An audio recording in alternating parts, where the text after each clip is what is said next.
Hello friends, बहुत बहुत स्वागत है आप सभी का। आज से हम लोग एक न्यू चैप्टर स्टार्ट करने चल रहे हैं जिसका नाम है बेसिक लैंग्वेज। इसके पहले हमने दो चैप्टर्स पढ़े, एक कंप्यूटर का इंट्रोडक्शन और एक एल्गोरिथम और फ्लो चार्ट। बहुत सारे हमने क्वेश्चंस लगाए एल्गोरिथम और फ्लो चार्ट के। बहुत सारी वीडियोस वहाँ पर बन करके चैनल पे अपलोड की गई हैं, तो अगर आपने नहीं देखे और आपके सिलेबस में एल्गोरिथम और फ्लो चार्ट है तो वहाँ जाइए देखिए। बहुत अच्छे तरीके से आपको बेसिक टू एडवांस क्वेश्चन मिलेंगे, यानी कि एकदम छोटे छोटे क्वेश्चन पहले सॉल्व करेंगे, फिर जाकर के एकदम जो हार्ड क्वेश्चन होते हैं वो भी आप सॉल्व कर पाएंगे। तो चलिए आज का जो हमारा चैप्टर है इसको स्टार्ट करते हैं। तो आज हम लोग को पढ़ना है बेसिक लैंग्वेज। क्या पढ़ना है? Basic language. बहुत ही ध्यान से इस चीज़ को देखिएगा, क्योंकि कंप्यूटर में बहुत छोटी छोटी चीज़ें ध्यान रखनी पड़ती हैं। और आपको बता दें कि कंप्यूटर के एग्ज़ाम में कभी कभी ऐसे भी क्वेश्चंस आते हैं जो कि ट्रू और फॉल्स आ जाते हैं, या फिर कभी कभी इस तरीके से क्वेश्चन आएंगे, छोटे छोटे 1 नंबर्स के क्वेश्चन आ जाते हैं। तो छोटी छोटी अगर आप बात याद रखेंगे तो आप उन क्वेश्चन को भी सॉल्व कर पाएंगे। तो देखिए हमारा चैप्टर का नेम क्या है? Basic language. अब देखिए एक चीज़ तो हम लोग बेसिक कहाँ सुने हैं? बेसिक आप बताइए, बेसिक वर्ड कहाँ पर सुने हैं? तो बेसिक वर्ड हम लोग सुनते हैं कि जैसे कहते हैं ना कि एकदम बेसिक है, बेसिक क्वेश्चन है, यानी कि एकदम शुरुआती क्वेश्चन है ना। और लैंग्वेज तो आप लोग जानते हैं लैंग्वेज है, लेकिन ये जो बेसिक है ये उस बेसिक की बात नहीं हो रही है। हो तो रही है, यानी कि ये कहा जा रहा है कि हाँ एकदम शुरुआती का जो लैंग्वेज है वो है, लेकिन इसमें जो बेसिक लिखा हुआ है ये इसका नेम है। जैसे हम लोग पढ़ते हैं, कैसे पढ़ते हैं? हिंदी लैंग्वेज, हिंदी पढ़ते हैं ना, हिंदी लैंग्वेज, लैंग्वेज। फिर क्या पढ़ते हैं? इंग्लिश लैंग्वेज, इंग्लिश पढ़ते हैं। बाकी कैसे बहुत सारी लैंग्वेजेस पढ़ते हैं। तो ये क्या है? अलग अलग लैंग्वेजेस हैं।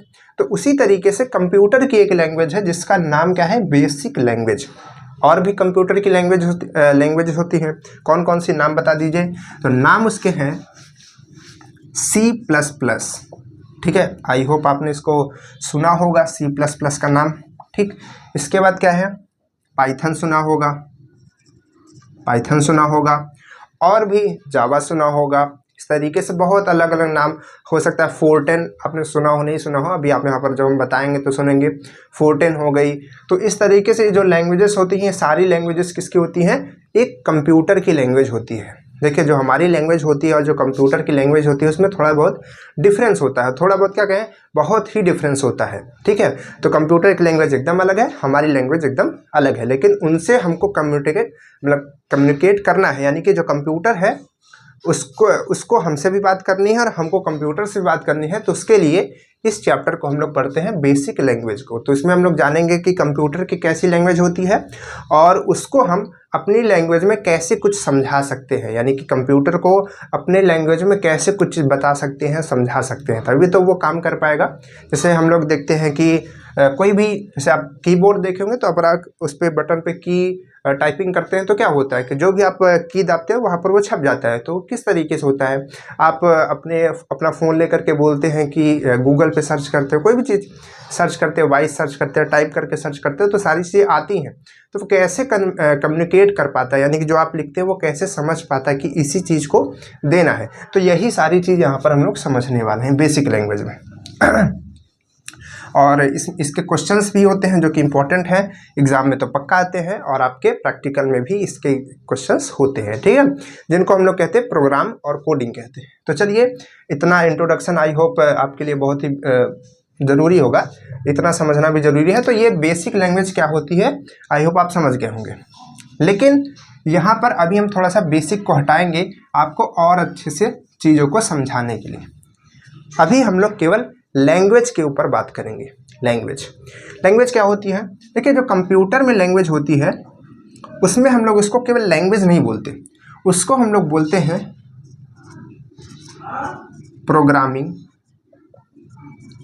Programming language. यानी कि नॉर्मली तो हम लैंग्वेज को लैंग्वेज बोलते हैं, लेकिन जब कंप्यूटर लैंग्वेज की बात आती है तो वहाँ पर उसको हम क्या बोलते हैं? प्रोग्रामिंग लैंग्वेज बोलते हैं। ठीक है, तो आप जब भी आप लैंग्वेज बोलेंगे कंप्यूटर के लिए बोलेंगे तो वहाँ पर आप पूरा नाम उसका क्या बोलेंगे? Programming language. तो देखिए जो प्रोग्रामिंग लैंग्वेज होती है ये 2 तरीके की होती है। कौन कौन सी? एक होती है लो लेवल लैंग्वेज और एक होती है हाई लेवल लैंग्वेज। एक होती है लो लेवल लैंग्वेज लैंग्वेज, इन सारी चीज़ों को आप अच्छे से लिखते चलिए। इसके बाद एक होती है हाई लेवल लैंग्वेज। देखिए लिखने में थोड़ा टाइम लगता है, इस वजह से वीडियो लंबी होती जाती है। अभी जो चीज़ें लिखने के लिए होंगी ज़्यादा उसको हम डायरेक्ट लिख देंगे, तब आपको वहाँ से वीडियो स्टार्ट होगी, तो ताकि ये लिखने में समय ना जाए, क्योंकि लिखने में बहुत ज़्यादा समय चला जाता है। तो पहले हम इसको लिख देंगे, फिर आपको बता देंगे। तो देखिए ये है दो तरीके की लैंग्वेज, एक होती है लो लेवल लैंग्वेज और एक होती है हाई लेवल लैंग्वेज। इसको हम लोग शॉर्ट में कहते हैं LLL, लो लेवल लैंग्वेज। इसको कहते हैं HLL, ठीक है, हाई लेवल लैंग्वेज। तो हमने आपको जब फर्स्ट चैप्टर हम आपको पढ़ा रहे थे, तब भी हमने आपको बताया था कि जो HLL और LLL है, इसमें जो डिफरेंस है ये आपको हम थर्ड चैप्टर में बताएंगे। तो यही चीज़ की हम वहाँ पर बात कर रहे थे, ठीक है। तो देखिए जो हमारी लो लेवल लैंग्वेज होती है, हाई लेवल लैंग्वेज होती है, ये क्या होती है, इसमें क्या अंतर होता है। तो जो इसमें बेसिक डिफरेंस होता है ये आप ऐसे समझिए कि जो लो लेवल लैंग्वेज होती है, इसमें जो लैंग्वेज का इस्तेमाल किया जाता है, जिस भी लैंग्वेज का इस्तेमाल किया जाता है, वो बहुत ही हार्ड होती है। क्या होती है? हार्ड होती है, और वो सीधे कंप्यूटर की लैंग्वेज होती है। यानी कि कंप्यूटर जिस लैंग्वेज में समझता है उसकी लैंग्वेज होती है। यानी कि इसमें हमारे कोड के फॉर्म में नंबर्स होती है, जैसे कि बाइनरी नंबर्स 1 और 2 के फॉर्म में होती है। लेकिन जो हमारी हाई लेवल लैंग्वेज होती है, ये बहुत ही आसान लैंग्वेज होती है। जैसे हम लोग बातें करते हैं, इंग्लिश में सेंटेंसेस लिखते हैं, है ना, तो उस तरीके से इसमें लैंग्वेजेस होती है। जैसे कि कोई भी छोटी छोटी हमारी इंग्लिश की लैंग्वेज हो गई, तो इसमें हम लोग क्या करते हैं, इंग्लिश लैंग्वेज मान लीजिए यूज करते हैं। कौन सी language? English language. Normally English की लैंग्वेज होती है, उसका इस्तेमाल करते हैं, तो उसको हम लोग कहते हैं, यानी कि कंप्यूटर के जो प्रोग्राम्स हैं, अगर उसको लिखने के लिए हम लोग इंग्लिश लैंग्वेज का इस्तेमाल करते हैं तो उसको कहते हैं हाई लेवल लैंग्वेज। और अगर उसके प्रोग्राम को लिखने के लिए हम 0 और 1 का यूज करते हैं तो इसको हम लोग क्या कहते हैं, लो लेवल लैंग्वेज। तो इसमें बेसिक डिफरेंस क्या होता है, ये भी एग्जाम में पूछा जाता है। तो आइए यहाँ पर एक चार्ट हम बना देते हैं बहुत अच्छे तरीके से, लो लेवल और हाई लेवल में क्या अंतर होता है, और उसके बाद आपको एक एक पॉइंट समझाते हैं। तो चलिए उसको फिर लिख देते हैं। तो देखिए फ्रेंड्स, यहाँ पर हमने HLL और LLL के में डिफरेंस लिख दिया है।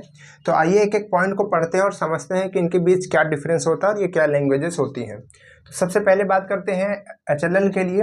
तो इसके जो प्रोग्राम्स होते हैं इंग्लिश लैंग्वेज में लिखे जाते हैं, अभी हमने आपको बताया, तो इसमें इंग्लिश लैंग्वेज में लिखे जाते हैं। और जो LLL होती है, इसमें क्या लिखे जाते हैं, 0 और 1 के संकेत के रूप में। यानी कि जो छोटे छोटे जो हमारी बाइनरी नंबर्स होती हैं, 0 और 1 होता है, इसके रूप में लिखे जाते हैं।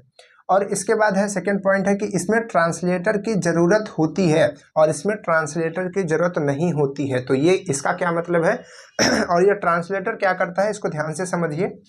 देखिए ये जो हमारी हाई लेवल लैंग्वेज होती है, ये इंग्लिश लैंग्वेज में लिखी जाती है, और ये लिखी जाती है मशीन लैंग्वेज में, यानी कि बाइनरी नंबर्स में लिखी जाती है। और कंप्यूटर कैसी लैंग्वेज समझता है, कंप्यूटर जो है हमारा बाइनरी नंबर्स को समझता है। तो ये लिखी जाती है बाइनरी नंबर्स में 0 और 1 के फॉर्म में। तो इसमें हमको उसको ट्रांसलेट करने की ज़रूरत नहीं होती, डायरेक्ट इस लैंग्वेज में हमने प्रोग्राम को लिखा और कंप्यूटर को दे दिया, कंप्यूटर ने काम किया। तो इसमें ट्रांसलेटर की ज़रूरत नहीं होती है। लेकिन इसमें क्या होता है, इंग्लिश लैंग्वेज में लिखी जाती है तो जिसकी वजह से पहले इंग्लिश लैंग्वेज से हम उसको मशीन लैंग्वेज में, यानी कि बाइनरी कोड्स में 0 और 1 के फॉर्म में उसको कन्वर्ट करते हैं। उसके बाद हम क्या करते हैं, उसको कंप्यूटर को देते हैं। तो वो कन्वर्ट करने के लिए कौन होगा, एक ट्रांसलेटर होगा। तो इसमें ट्रांसलेटर की ज़रूरत होती है, आप इस चीज़ को याद रखेंगे। इसके बाद क्या है, इसके बाद नेक्स्ट पॉइंट है कि इसके प्रोग्राम स्पेसिफिक कंप्यूटर के लिए नहीं होते हैं, है ना। ये इस पॉइंट का क्या मतलब है कि ये जो प्रोग्राम लिखे जाते हैं इंग्लिश लैंग्वेज में, ये भारत के भी कंप्यूटर्स में, मतलब पहले की बात हो रही है, ठीक है, क्योंकि जो चीज़ें हैं ये पुरानी चीज़ें बताई जा रही, पढ़ाई जा रही, क्योंकि सब चीज़ें हाई लेवल लैंग्वेज, ये सब लैंग्वेज, इसका इतिहास, भूगोल ये बताया जा रहा है, ठीक है। अभी तो नई नई लैंग्वेजेस आ गई हैं बहुत तरह की। ये जो लो लेवल लैंग्वेज है ये तो बिल्कुल भी नहीं यूज होती है, ठीक है। हम लोग कोडिंग वगैरह हाई लेवल लैंग्वेज में करते हैं।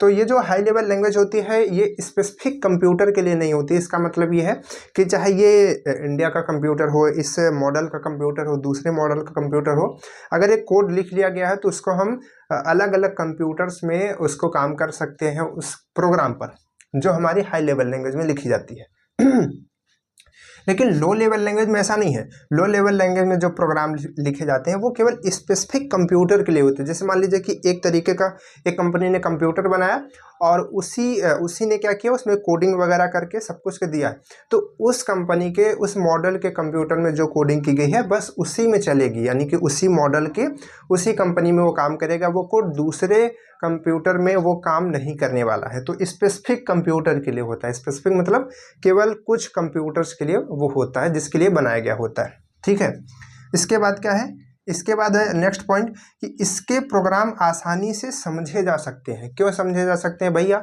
तो इसमें होते हैं ये इंग्लिश लैंग्वेज में, तो इंग्लिश लैंग्वेज में होते तो आसानी से इसको समझ सकते हैं, और इसमें समझे नहीं जा सकते। क्यों? क्योंकि ये बाइनरी कोड्स में होते हैं, 0 में होते हैं, 1 में होते हैं। तो बाइनरी कोड्स को आप नहीं समझ सकते, उसको केवल एक आदमी समझ सकता है, उसका नाम है कंप्यूटर। ठीक है, चलिए, तो इस वजह से ये इसको समझ सकते, इसको नहीं समझ सकते। इसके बाद क्या है कि इसके बाद पॉइंट है, नेक्स्ट पॉइंट है कि इसके प्रोग्राम को अदर्स कंप्यूटर में ट्रांसफ़र किया जा सकता है और ट्रांसफ़र करके यूज भी किया जा सकता है। यानी कि जो हमारे हाई लेवल लैंग्वेज के प्रोग्राम्स होंगे, जो हम कोडिंग लिखेंगे, उसको दूसरे कंप्यूटर में भेज करके यूज भी किया जा सकता है, लेकिन इसमें ऐसा नहीं किया जा सकता। ठीक है, और क्यों नहीं किया जा सकता वो हमने आपको अभी बताया कि ये केवल स्पेसिफिक कंप्यूटर्स के लिए डिफाइन किए जाते हैं, उसके लिए लिखे जाते हैं, तो इस वजह से कोई यूज नहीं किया जा सकता।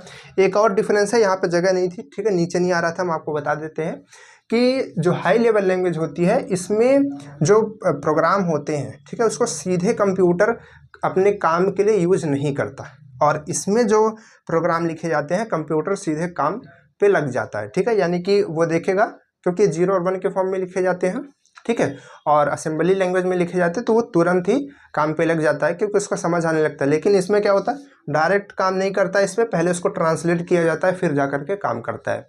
तो आई होप आप अब ये समझ गए होंगे हाई लेवल लैंग्वेज क्या होती है, लो लेवल लैंग्वेज क्या होती है। इसके एग्जाम्पल्स हम आपको बता दें। इसके एग्जाम्पल्स, 2 एग्जाम्पल्स हैं, एक है मशीन लैंग्वेज और एक है assembly language. Low level language क्या, आप इसको लिख लीजिएगा इसमें नीचे पॉइंट्स में। और जो हमारी HLL है, हाई लेवल लैंग्वेज है, इसके एग्जांपल्स में है जैसे कि आपका पाइथन हो गया, अभी आप लोगों ने सुना होगा कोडिंग वगैरह में, पाइथन हो गया, और जो आप अभी पढ़ेंगे ये बेसिक लैंग्वेज, फोर्ट्रैन, कोबोल, तो ये सब जो लैंग्वेजेस होती हैं ये सब हाई लेवल लैंग्वेज होती है। यहाँ पर हम लिख देते हैं, ठीक है, इसके एग्जाम्पल्स लिख देते हैं, एक पॉइंट में इसको लिख लीजिए क्योंकि एग्जाम्पल्स जानना बहुत ही ज़रूरी है, इधर भी इधर भी। ठीक है, चलिए, तो इसके एग्जांपल्स में क्या है, इसके एग्जांपल्स में हमने बताया C++, पाइथन, ठीक है, और जो हम लोग पढ़ेंगे अभी बेसिक, और इसके बाद फोर्ट्रैन, कोबोल, ठीक है, ठीक है, ये सारी जो लैंग्वेजेस है हमारी हाई लेवल लैंग्वेज है। लो लेवल लैंग्वेज में क्या आती है, असेंबली लैंग्वेज और मशीन लैंग्वेज। ठीक है, तो ये जो लैंग्वेजेस होती हैं, ठीक है, ये क्या होती है, लो लेवल लैंग्वेज होती है। तो अभी हम लोग इसी के बारे में पढ़ने जा रहे हैं कि जो लो लेवल लैंग्वेज होती है ये 2 तरीके की होती है। किस तरीके से, यहाँ पर हम इसको इरेज करते हैं और फिर इसको लिखते हैं, तो वहाँ पर आपको फिर ये समझाते हैं कि लो लेवल लैंग्वेज 2 तरीके की होती है, एक मशीन और एक असेंबली लैंग्वेज, और उनके बारे में बताते हैं। तो आज की वीडियो में इतना ही होगा, तो चलिए फिर इसको इरेज करके उसको भी लिखते हैं। तो देखिए फ्रेंड्स, यहाँ पर हमने इसको लिख दिया, फिर से लिख दिया है क्या, प्रोग्रामिंग लैंग्वेज 2 तरीके की, एक लो लेवल लैंग्वेज और एक हाई लेवल लैंग्वेज। फिर हमने आपको बताया कि जो लो लेवल लैंग्वेज होती है 2 तरीके की होती है, एक असेंबली और एक मशीन लैंग्वेज। तो सबसे पहले हम लोग समझते हैं कि असेंबली लैंग्वेज क्या होती है। तो देखिए, जो असेंबली लैंग्वेज होती है वो ऐसी लो लेवल लैंग्वेज होती है जो कंप्यूटर के हार्डवेयर के साथ सीधे कनेक्ट में होती है और उन पर काम करती है।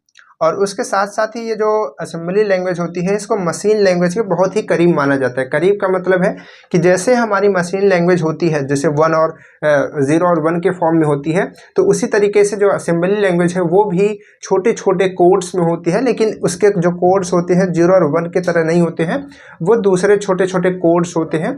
वो बहुत पहले की ये दोनों लैंग्वेजेस हैं, मतलब कि ये तो मशीन लैंग्वेज है, ये तो यूज होगी ही। जो असेंबली लैंग्वेज है बहुत पहले के कंप्यूटर्स में, फर्स्ट और सेकंड जनरेशन के कंप्यूटर्स में यूज होती थी। तो इसमें छोटे छोटे कोड्स होते थे हर चीज़ों के। तो उसमें क्या होता था कि उसको जैसे हमारी जो मशीन लैंग्वेज है इतनी हार्ड तो नहीं होती थी, लेकिन इतना होता था कि उसको जो आदमी है वो समझ सकता था। तो ये ऐसी लैंग्वेज होती थी जिसको आदमियों के द्वारा, मनुष्यों के द्वारा उसको समझा जा सकता था। वहीं पर जो हमारी मशीन लैंग्वेज है वो क्या है, तो मशीन लैंग्वेज जो है वो ऐसी लो लेवल लैंग्वेज है जो 0 और 1 के फॉर्म में होती है, 0 और 1 के रूप में होती है।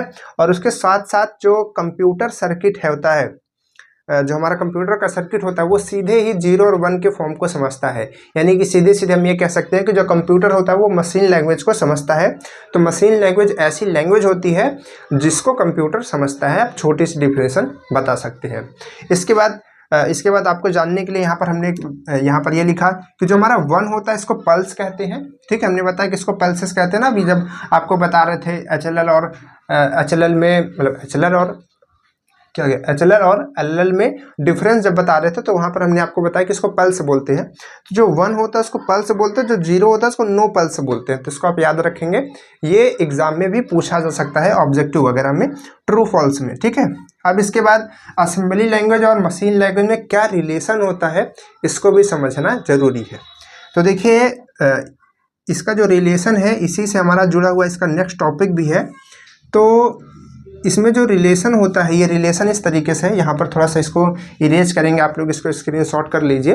ठीक है, आई होप आपको ये पूरा दिख रहा होगा, स्क्रीनशॉट कर लीजिए। इसके बाद आपको इसमें हम रिलेशन बताते हैं कि इन दोनों के बीच में क्या रिलेशन होता है।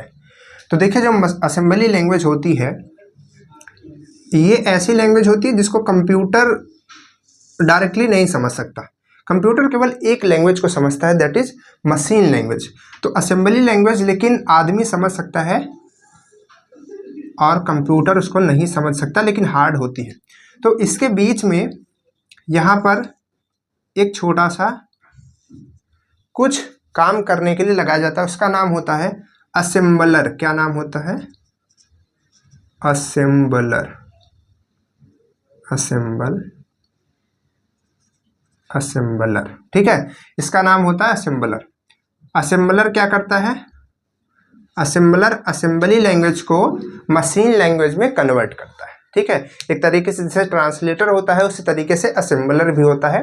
तो इसका जो नेक्स्ट टॉपिक है उसमें हम आपको ये बताएंगे कि असेंबलर क्या होता है, ट्रांसलेटर क्या होता है, इंटरप्रेटर क्या होता है, कंपाइलर क्या होता है। तो नेक्स्ट वीडियो जो है इसी पे होने वाली है।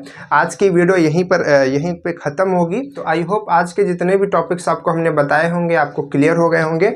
फिर से रिवाइज करने के लिए बता दें, सबसे पहले हमने मशीन लैंग्वेज प्रोग्रामिंग लैंग्वेज के बारे में बताया, LLL और HLL के बारे में बताया, इसका डिफरेंस अच्छे से समझाया। उसके बाद हमने आपको असेंबली और मशीन लैंग्वेज और असेंबलर के बारे में बताया। इसके नेक्स्ट वीडियो में हम आपको ट्रांसलेटर, असेंबलर, कंपाइलर और इंटरप्रेटर के बारे में बताएंगे। तो चलिए मिलते हैं फिर नेक्स्ट वीडियो में। और आपको अगर वीडियो अच्छी लगी हो तो इसको लाइक कीजिए, अपने दोस्तों के पास भेजिए, सबको बताइए। चलिए मिलते हैं फिर नेक्स्ट वीडियो में, तब तक के लिए बाय बाय।